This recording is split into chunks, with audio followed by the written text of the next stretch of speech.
নাতক উপজেলার সড়ক, ঘরবাড়ি ও ফসলি জমি। এই মুহূর্তে দোয়ারা বাজার এলাকায় আছেন আমাদের সহকর্মী লিপসন আহমেদ। সরাসরি যুক্ত হব তার সঙ্গে।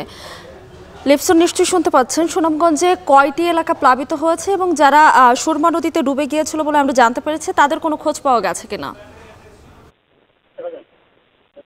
নিতু, আমরা যদি বলি যে আজকে সকাল থেকে এখন পর্যন্ত কিন্তু সুনামগঞ্জে বৃষ্টিপাত হয়নি, সেই সাথে সূর্যের দেখা মিলেছে, যার ফলে ভারতের যে চেরাপুঞ্জি রয়েছে সেখানেও কিন্তু আসলে বৃষ্টিপাত কম হয়েছে, যার ফলে পাহাড়ি ঢল কিন্তু কিছুটা কম নামছে। এমনকি সুনামগঞ্জের যে সুরমা নদী রয়েছে সেই সুরমা নদীর পানিও কিন্তু আসলে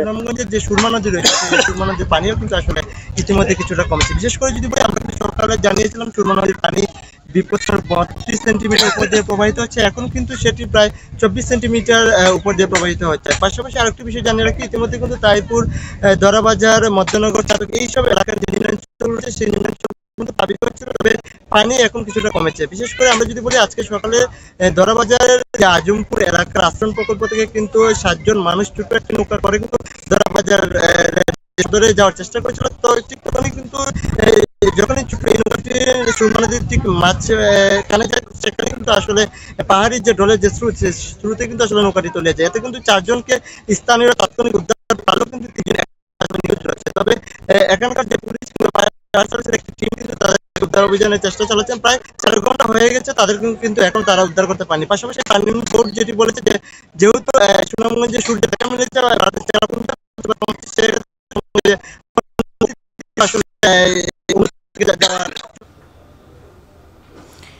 ভারী বৃষ্টি ও পাহাড়ি ঢলে প্লাবিত হয়েছে সুনামগঞ্জের কয়েকটি এলাকা, সে বিষয়ে জানাতে যুক্ত হয়েছিলেন আমাদের সহকর্মী লিপসন আহমেদ। এদিকে মৌলভীবাজারে